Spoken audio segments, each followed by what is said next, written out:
Salut, c'est Antoine et je suis ravi de te retrouver dans cette nouvelle vidéo pour Poker et Stratégie, ma chaîne YouTube sur le cash game, où je te partage un petit peu mes sessions, certaines de mes sessions de poker et pour essayer d'aider un maximum de personnes à progresser dans ces micro-limites, NL2, NL5, NL10 et 25 et plus, enfin en gros de NL2 à NL50. Euh, voilà, pour essayer de devenir gagnant déjà et monter les limites et puis prendre plus de plaisir à jouer, surtout c'est ce qui compte. Voilà, quand on n'arrive pas à gagner, c'est pas vraiment marrant. Donc voilà, essayer au moins d'être gagnant sur ces limites-là, les plus basses du poker.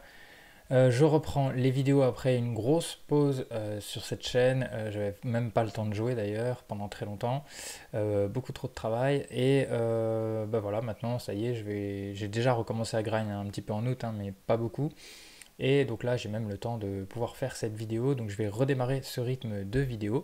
Et pour cette première vidéo, j'ai choisi de repartir sur la NL4 Unibet, 4 tables.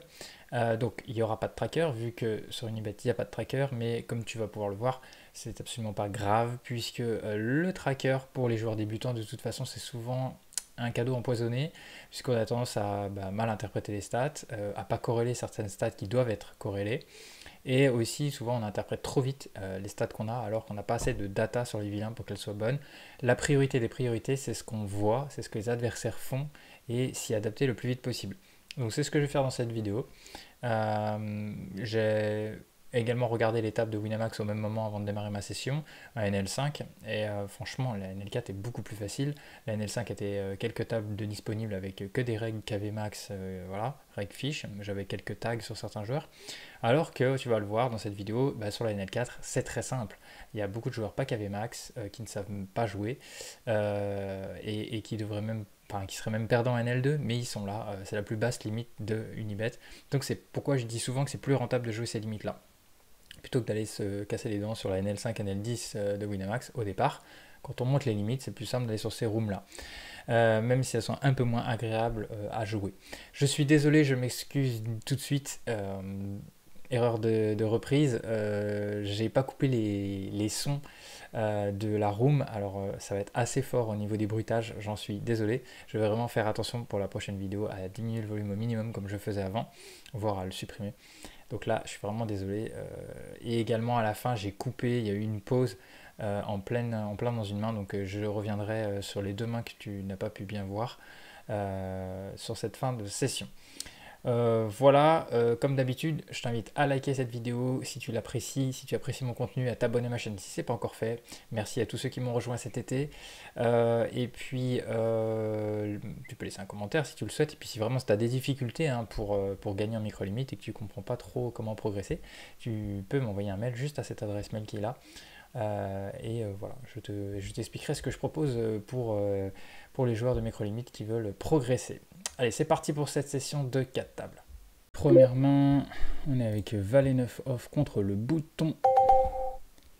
On va défendre ici contre bouton SB. Roi ten, on va juste défendre. Alors, on fait deuxième paire.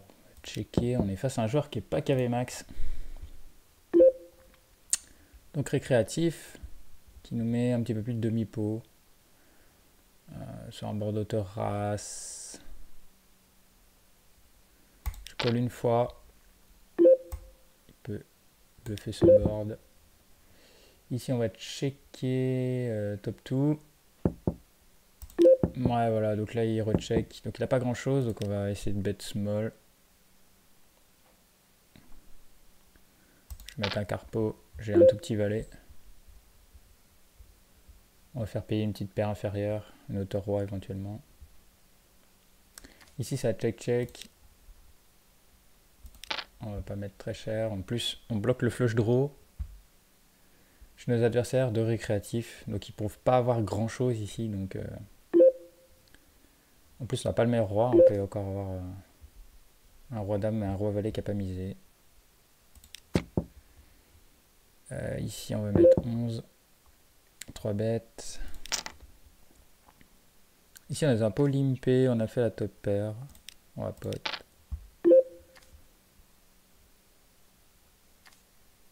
Et 5 et 4, 5 et 3 je vais fold, 5 et 4 j'aurais pu overlimp.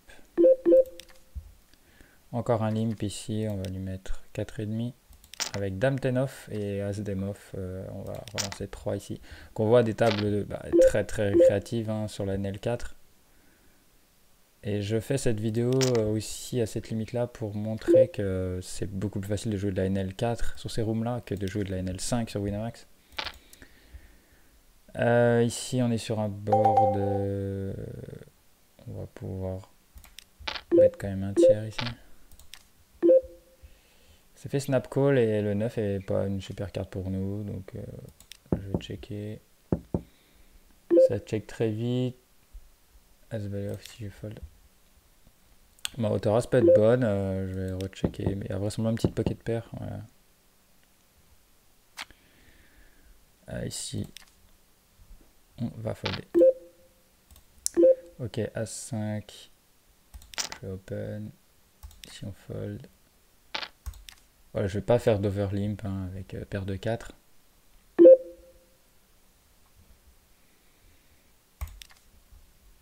Ouais, donc voilà, ça montre des tables très fishy. Là, j'enregistre cette vidéo hein, dimanche matin. Donc du coup, voilà, il y a pas mal de potentiel récréatif, mais j'ai comparé les tables avec Winamax. Et sur Winamax, il y a quelques places en NL5, mais c'est que des tables un peu reg-fish. Et c'est regish quoi. Donc c'est bien pour montrer que bah oui, ces rooms là sont peut-être moins agréables à jouer. On n'a pas le tracker sur Unibet en tout cas. Mais c'est beaucoup plus rentable de jouer ces tables là. Quand on monte sa bankroll et qu'on apprend à jouer. Big blind contre small blind de Q6 suit, ça peut se défendre, mais je ne connais pas encore. Je vais faire attention. Là, elle a mis 4 la personne. Ici, on va. Non, c'est bête. Donc, on va faire attention si c'est 4 tout le temps ou pas. Ici, sur une carte assez élevée, j'ai tenté quand même 6,5. Et ici, je vais mettre 14. Là, je fais fold. Pas mal de mains qui me battent en fait en bêtant sur le roi. En semi-bluff. River, ça aurait été une très mauvaise situation à 3 barrels par contre.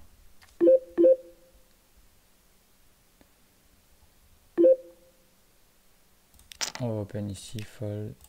Bon, le squeeze, malheureusement, personne n'a payé avec la paire d'as.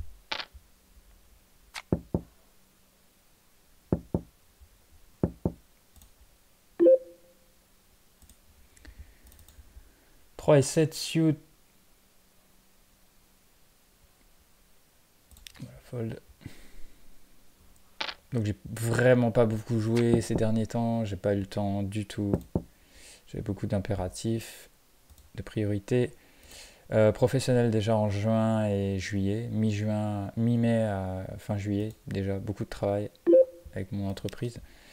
Et puis après au mois d'août, j'en ai profité pour... je fais des petits travaux chez moi et j'ai pas encore tout fini, mais j'ai bien avancé. Du coup, le poker a été un petit peu mis au second plan ici, quasiment un open shove, on va fold.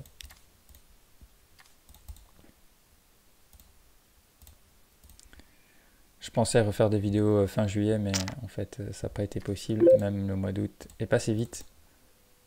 Alors, je souhaite encore une fois la bienvenue à tous les followers qui sont arrivés sur juin, juillet, qui sont abonnés à ma chaîne. Je les remercie. Je vous remercie tous pour vos likes, pour vos abonnements. C'est encourageant aussi avec vos commentaires de continuer à proposer du contenu en cash game. Pour les micro-limites, pour essayer de les battre dans un premier temps, de gagner de l'argent et puis après monter les limites une à une. Ici, As-9 sur 5, 5, 6 sur un short. On va mettre 2. Je vais beaucoup bet ce genre de board. Et je vais m'adapter sur certains vilains. Ça peut arriver que... il reste trop ou qui colle trop justement sur ces boards. Et du coup, on va pouvoir diminuer un petit peu nos fréquences sur ces joueurs-là. Mais sinon, ça reste des boards assez bêtes, small et haute fréquence. Ici, As-4, j'open. 5 et 2, je vais folder. Donc j'ai très peu joué. Et j'ai un peu perdu mes automatismes, j'avoue. Donc je suis pas mécontent de recommencer. Alors j'ai déjà joué de la NL2, puis de la NL10, puis de la NL retourné en NL25 où j'étais au début mai. J'ai déjà rejoué de la NL25, hein, pas de souci. Mais je suis un peu rouillé, forcément. Perdu un peu les automatismes, à la fois de réflexion et puis de mise, de sizing. Mais bon, voilà, ça va revenir assez rapidement. J'ai déjà rejoué un petit peu ces derniers jours. Dès que je peux, j'ai refait un petit peu des petites sessions. Et puis j'accompagne certains d'entre vous qui me font confiance et ça me fait plaisir aussi. Et donc du coup, ça me permet aussi de travailler, hein. Quand on aide quelqu'un à progresser, on travaille aussi. Et puis j'ai toujours des bons résultats jusqu'à présent avec les personnes que j'ai accompagnées. Donc je suis vraiment très content de pouvoir aider des personnes à enfin devenir gagnants en micro-limite, de comprendre mieux le jeu, la théorie, ce qu'ils font, et puis enfin gagner de l'argent, quoi. Arrêter de mettre la carte bancaire. Pour l'instant, c'est pas pour dire, mais c'est vrai. J'ai fait donc la personne que j'ai offert en début d'année en gratuit. Et après, j'ai dû accompagner 3 personnes. Et les 3 sont gagnants, donc c'est cool.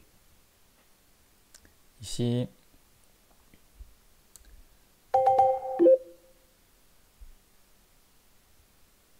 je bet 4,5.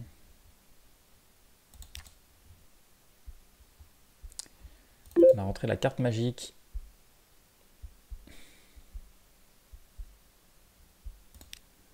C'est un récréatif et pour qu'il paye sur... Soit il a un as lui aussi, ou il a call cher, alors j'ai envie qu'il call sans flush draw éventuellement.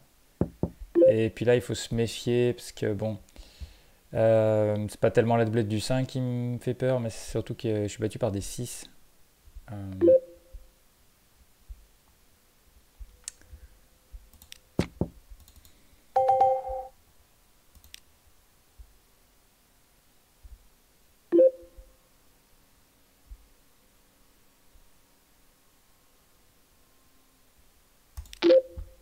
Mettre un petit size.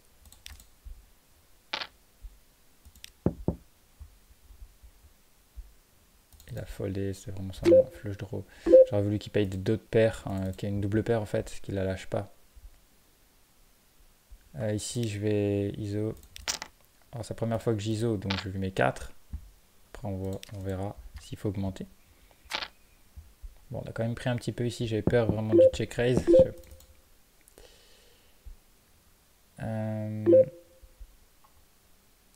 Cut-off revalet, c'est bon. Et ici, on va checker. Ici, les 2 joueurs en call. On va checker.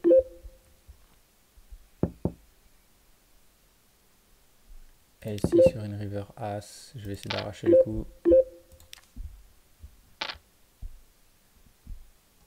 Ça passe. As-4, on fold. Ici, on va recheck encore. On affronte 2 ranges. Et on n'a rien du tout. On a une auto-roi. C'est même pas suffisant. Là, ça passe. Du coup, c'est parfait.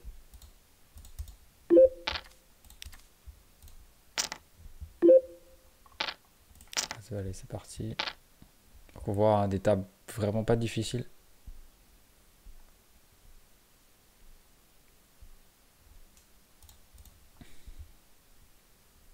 Bon, 90 cents a tout perdu.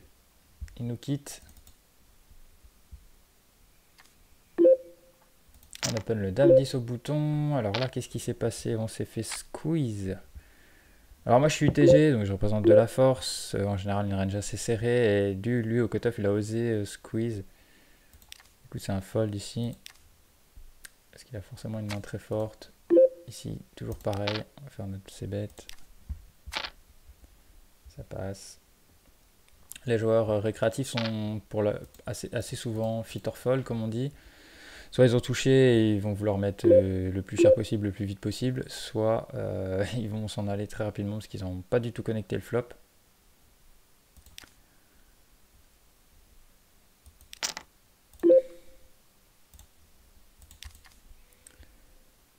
Il y avait Dame-Dame contre As-10 ici.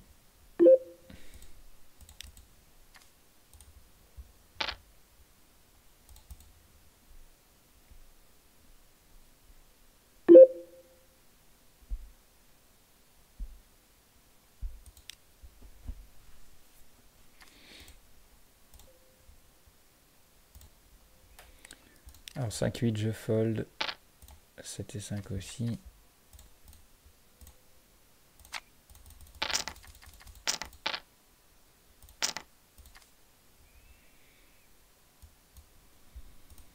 Donc on a vu un limp re-raise au fait avec As-10 suité.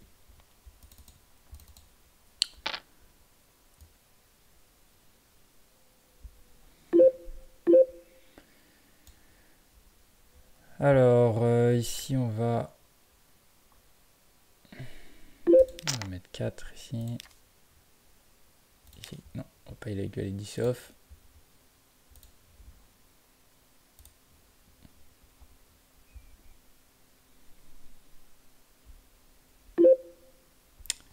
Sur Dame Valet. D'ailleurs c'est bizarre, je pensais qu'il jouait plutôt bien lui, mais visiblement ça limp. C'est quand même un récréatif.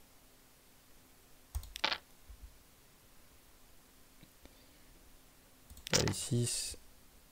On a une paire de rois.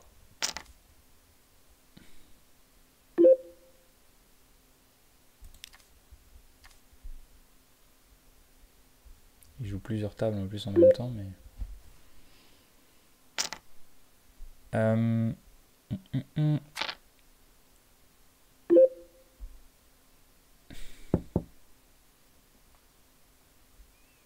Board pairé, c'est un peu chiant de bluffer ce spot, mais quand même avoir une grosse fréquence.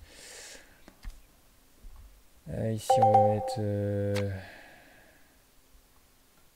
7, ok, 6 à rajouter.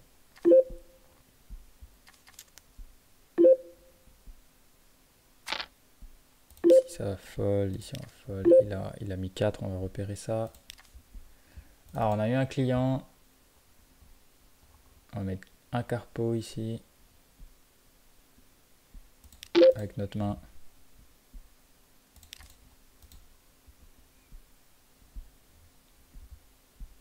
Le joueur décide de folder.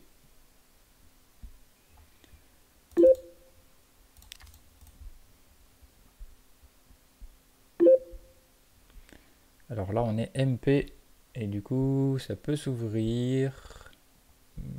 Je vais essayer de l'ouvrir. Je pense qu'ici ça va pas trop call. Enfin, je sais pas trop encore. Ça a l'air d'être Regfish quoi. Et on aurait pu jouer seul contre le récréatif de soit de small blind soit de big blind. Bon malheureusement c'est Greg Lemon au bouton qui a call. Cela dit, ici on peut avoir quelques fréquences. Vu le big blind qui n'est pas KV max, on va pas le faire. Et ici cutoff, on va open. On a quand même un bon board ici pour nous, donc c'est quand même cool. On a backdoor flush, on avait open-ended et une overcard. Malheureusement doublette du 9, ça c'est pas le tip top. On va checker ici. Et encore une doublette. De toute façon, même si j'avais une quinte, j'aurais pu checker cette turn, donc ça veut pas dire que j'ai rien pour mon adversaire. Bon, malheureusement, on va pas pouvoir grand chose, même un as va nous battre. Ouais. C'est comme ça. Je fais mon c-bet évidemment sur le bord d'auteur-as. Ici, c'est vraiment pas la turn à bluffer.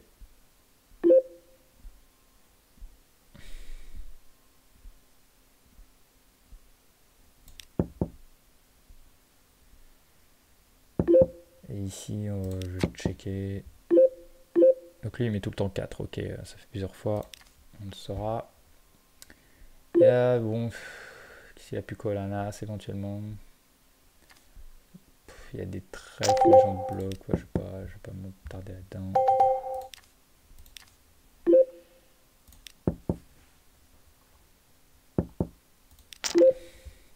Ici je vais juste essayer de showdown mon 2, j'ai vraiment pas envie de prendre le lead de pot dès le flop. Il y aura tout le temps des overcards, turn et river. Voilà, il a rien, il a rien fait, c'est parfait. Mettre de vous une paire de rois ici, et on va faire de nouveau un petit sizing.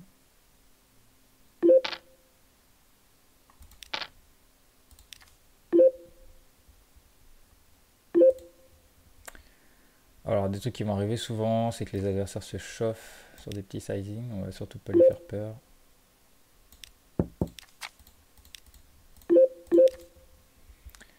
Voilà, ici il va normalement soit fast play, soit il va checker back river, donc autant check raise maintenant. Et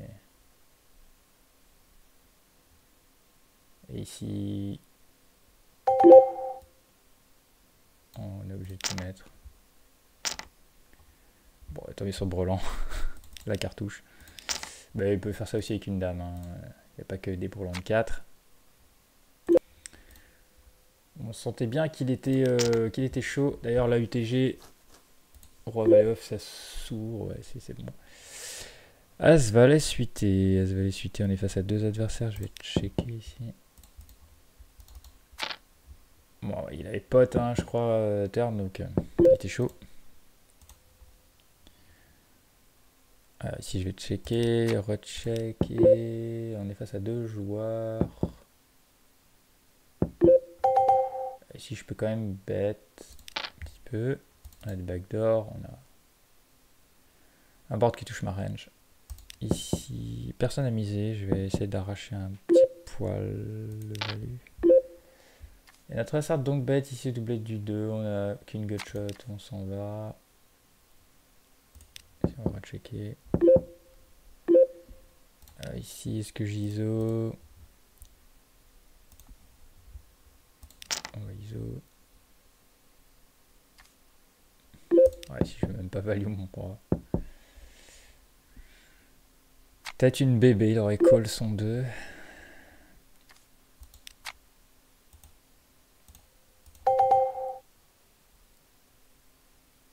Là, ici, je vais overline. Enfin, je vais défendre mon 9 et 8 pour une bébé.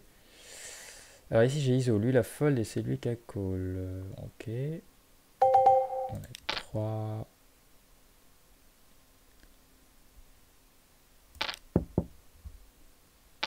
Doublette de l'as. Doublette de la top pair, ça va pas être génial. Ici, je vais plus rien faire fold en fait. Les pocket pairs supérieurs au 4 et inférieurs à l'as vont call. Il va plus me croire, vu qu'il y a une doublette là de l'as. C'est ici, 2 overcards sans board pairé. Je vais l'abandonner. Mais... Et ça recheck ici.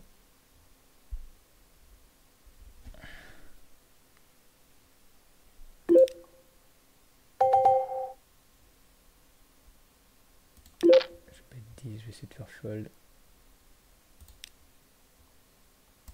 Ça va être compliqué ici. Hein. C'est de faire folder un 3, 4, une paire de 5, c'est pas facile. Alors presque plus checker, give up comme j'ai dit, mais...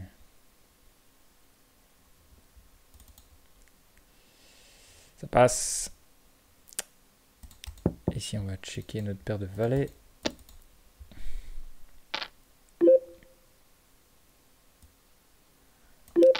Call sizing. Il peut essayer de bluffer toute sa range. Sur un bord de tort roi que j'ai passé bête. Doublette du 9.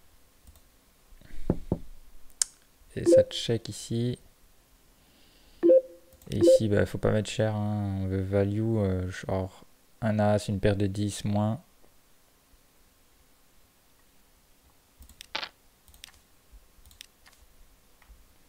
Voilà, parfait.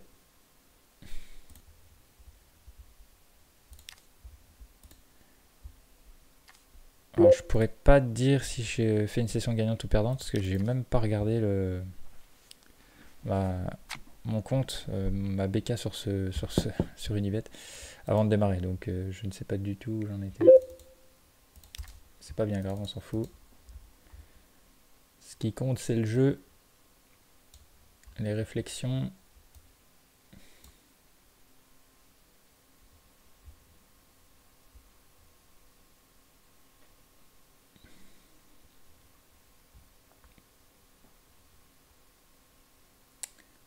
Si c'est 5, je vais pas jouer cette main-là, évidemment.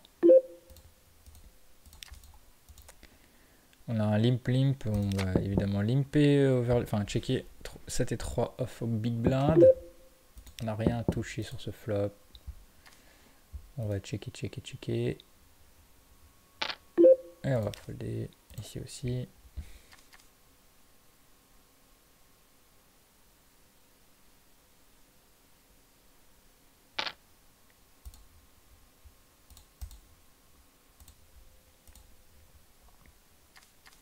Valet 7 off. On fold.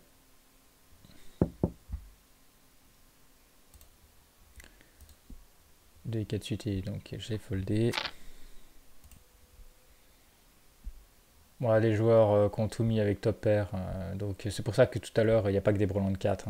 Les joueurs ils vont fast play les top pairs, même si c'est pas les super kickers.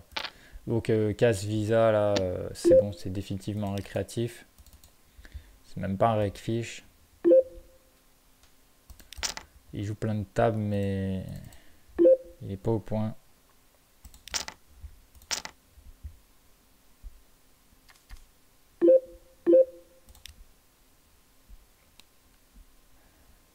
Ici on va faire un c-bet.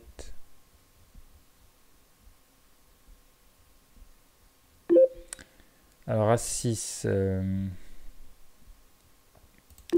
ici je vais checker. Je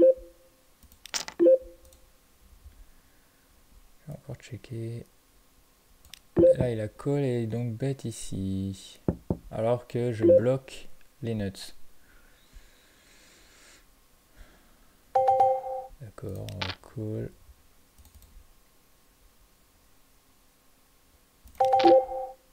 Et ici je recheck. Et là maintenant il pote. Il pote notre ami.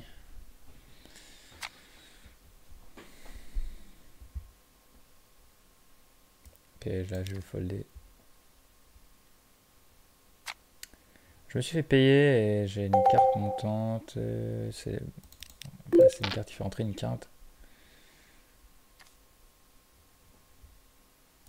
Je la barrel cher. 3 quarts.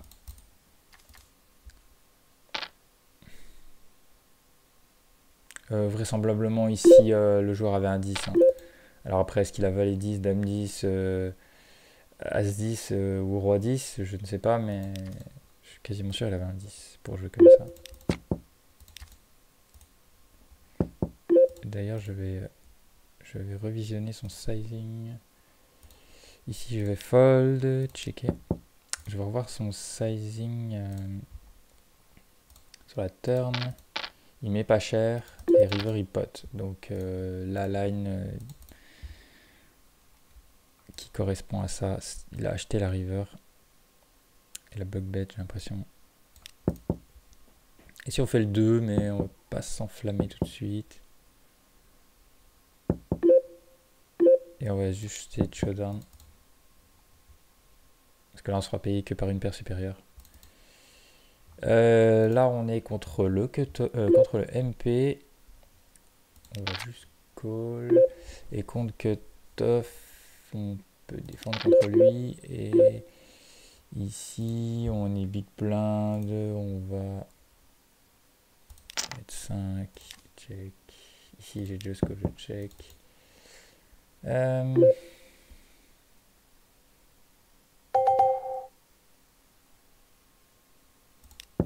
Q7, j'ai défendu ici. Une bébé. Ok, une bébé, on va pas lui laisser ce prix-là. Ici, on a fait le 7. Je vais coller une fois. La doublette du roi, je vais remettre un gros sizing.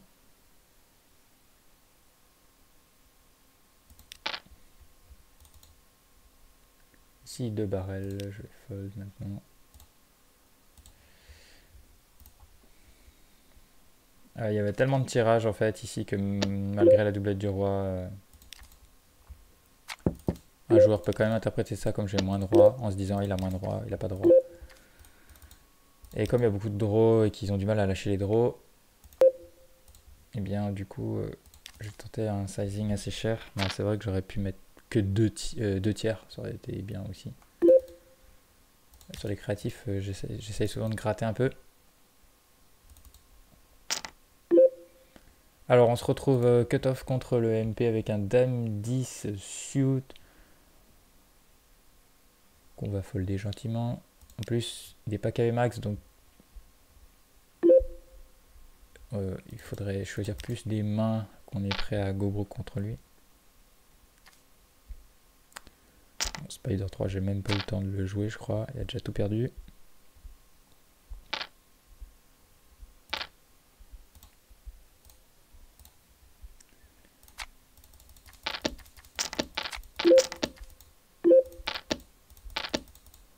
Ah, il a été fort.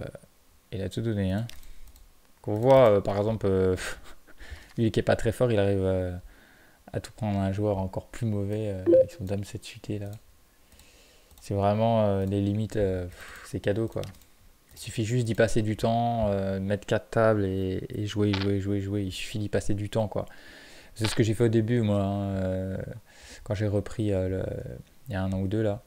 Je me suis mis sur cette reine L4 là, Unibet, et j'ai juste passé du temps quoi. Et même sans être très fort, on fait rentrer l'argent et ça permet de monter en NL10. Et la NL10 est plus simple que pareil sur Winamax. Donc du coup ça permet de faire une transition. Quand on bosse son jeu à côté, c'est bon quoi. Elle passe crème la NL10 Unibet quoi.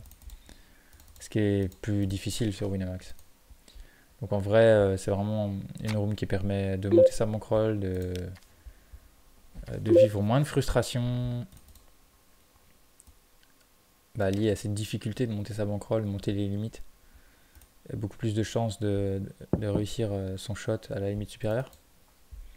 Et après, derrière, quand on est stabilisé à une limite, comme par exemple la NL10, bien après, on continue de travailler son jeu et on peut aller se confronter de temps en temps sur Winamax ou sur d'autres rooms intermédiaires pour upgrader son niveau de jeu. Parce qu'à un moment donné, il faut quand même monter en niveau. Ici, on va juste checker notre roi 6.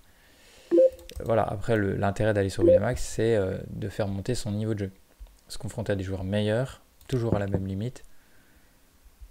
Et petit à petit, ça va faire monter ton niveau de jeu et tu pourras après, même sur ces rooms-là, comme Winamax, gagner aussi. Et continuer de monter les limites sur les autres rooms et ainsi de suite. Bon, après, comme tu le vois dans mes vidéos, dans un premier temps, c'est vraiment de développer un jeu carré pré-flop et post-flop, savoir un petit peu ce qu'on fait, ce qu'on bricole, pourquoi on choisit tel sizing, pourquoi on check, pourquoi on mise. Je rappelle, hein, on peut miser que pour value ou pour bluff, et au flop, on peut avoir de la value et protection. Mais pour le reste, ça n'existe pas. Le reste pour info, hein, c'est... ici, j'ai pas trop envie. J'aurais eu Dame 10 suité, évidemment, j'aurais ISO. Voilà, il n'y a pas de raise pour info, ça n'existe pas. Ça, c'est juste qu'on ne sait pas du tout où on en est. Le raise pour info, c'est quelqu'un qui n'arrive pas à jauger sa range, sa main, par rapport à une range adverse et par rapport à un board. Ici, on va aller faire un 12. On va mettre un bon 14 vu qu'il y a un limper.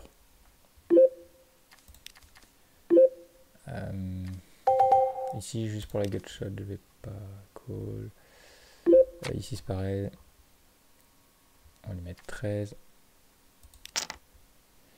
Ok, ici, on va faire 9,5. Alors, on fait l'as sur la flush qui rentre.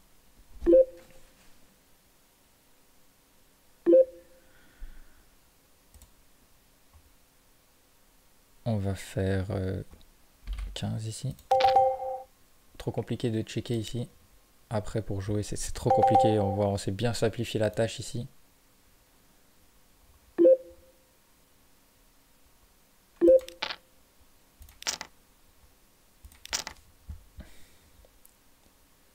Donc là les valets c'est une main que je vais checker turn maintenant. Qui la call. On a une main moyenne qui ne peut pas barrel 3 street pour value. Malgré qu'il y ait des draws. Et donc on va checker cette turn.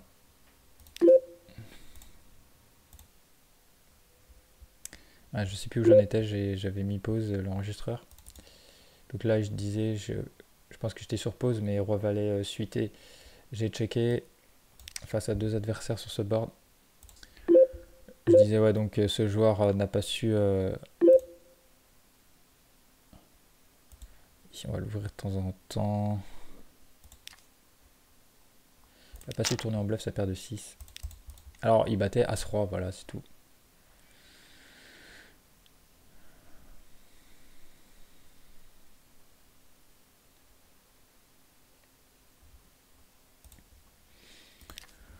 Alors je pense que j'ai à peu près dû gagner peut-être une cave, je sais pas trop, un peu plus d'une cave. Moi j'ai dû gagner une cave, je pense, un truc comme ça. Quelque chose près.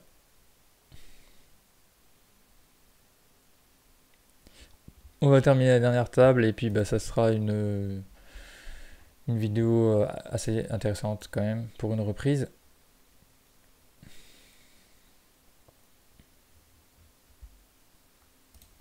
Et je vais essayer de garder le rythme des publications comme j'avais avant. On va voir, normalement en septembre, j'aurai le temps, septembre-octobre, de publier, novembre, décembre. Même si après novembre-décembre, je serai certainement en vacances. J'aurai toujours internet, je pense, à portée de main pour pouvoir poster des vidéos, jouer au poker et accompagner les joueurs qui le souhaitent, qui me font confiance, qui me demandent. Voilà, tu as mon adresse mail de contact au début et à la fin de chaque vidéo. Si tu veux en savoir plus sur ce que je propose pour aider c'est les joueurs de micro-limites à monter sur les limites supérieures, à devenir gagnant si c'est pas le cas, et à t'améliorer et à devenir plus performant si tu es déjà un peu gagnant mais que tu n'arrives pas à monter genre en L10.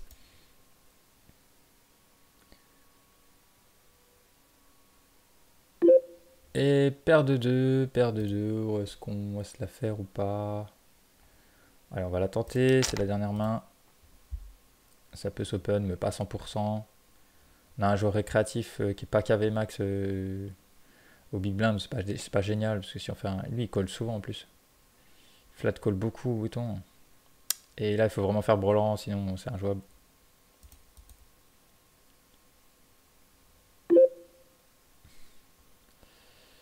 Donc sur un board comme ça, on va faire 2,5. J'espère qu'il fold tout de suite.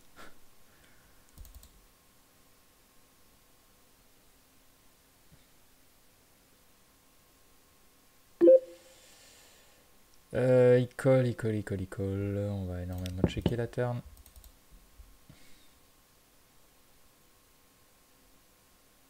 Il y a 7 et 8 qui est rentré. On bat des flush draw. On bat des Broadway ou des As-X qu'il n'a pas lâché.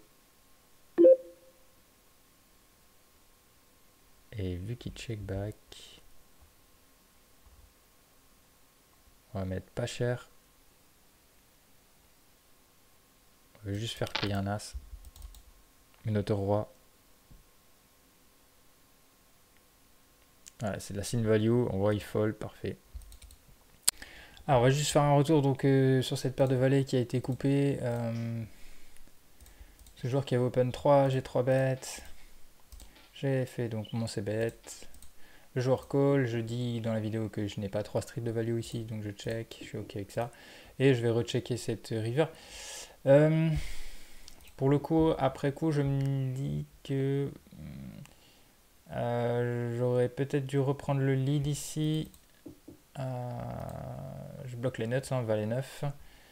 Enfin les nuts. c'est pas, vu qu'il y a une doublette du 8, c'est plus les nuts, mais le joueur a checké, donc turn, donc je pense que là j'ai un petit peu raté une sin value éventuellement. Maintenant, bon, cette main-là en l'occurrence, il n'aurait pas call, mais euh, bah, si jamais il a fait le 10 turn, euh, il aurait pu la checker. Donc en fait, il y avait quand même un petit peu de value avec paire de 9, un 10.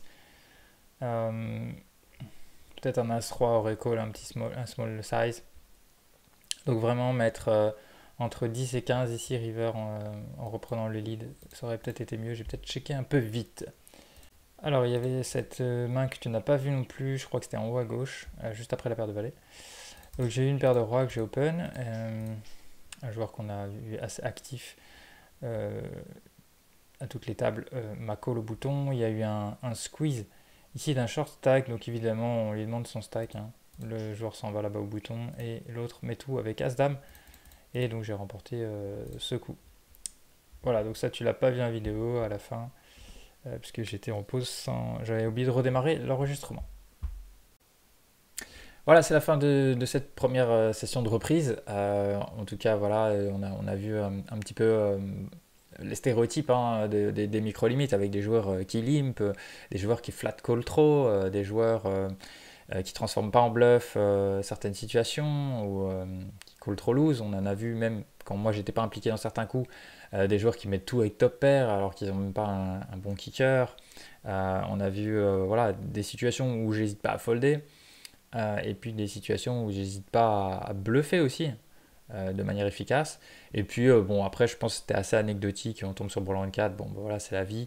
Mais je pense que voilà, les joueurs non, enfin le joueur en tout cas il n'avait pas que ça dans ce spot là.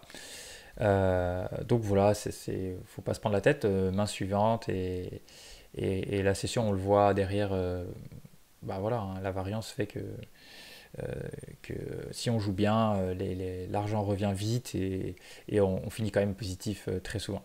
Donc voilà, on voit vraiment la différence, hein. Si tu as un petit peu joué la NL5 de Winamax, bah, tu vois, si tu joues pas Unibet, que la NL4 c'est carnaval, quoi. C'est hyper simple, c'est de la NL2 en fait, hein. C'est juste qu'on joue 2 fois plus cher, donc c'est 2 fois plus rentable, alors qu'en fait on a le même niveau que la NL2. Donc bah, autant jouer la NL4 le plus vite possible. Évidemment, hein, si tu démarres avec une toute petite bankroll, bah, il faut d'abord la monter en NL2, mais très vite aller sur la NL4, parce que voilà, c'est carrément plus rentable, et c'est bien mieux que de rester sur Winamax avec la NL5. Donc voilà, si tu l'as pas encore fait, hein, bah, surtout si tu as aimé la vidéo, ne la like pas, ne t'abonne pas à cette chaîne. Si tu trouves que ces vidéos sont intéressantes pour toi pour progresser, bah, surtout ne me suis pas, non je plaisante bien sûr. Je t'invite à liker, à laisser des commentaires et à t'abonner à la chaîne et cliquer sur la cloche pour recevoir les notifications à chaque fois que je publie des vidéos, puisque c'est pas toujours de façon régulière. Je te remercie d'avoir suivi cette vidéo jusqu'au bout. N'hésite pas à me contacter, hein, si tu as des difficultés. Et puis je te donne très vite rendez-vous dans une prochaine vidéo sur Poker et Stratégie. Et good luck à toi aux tables. Salut!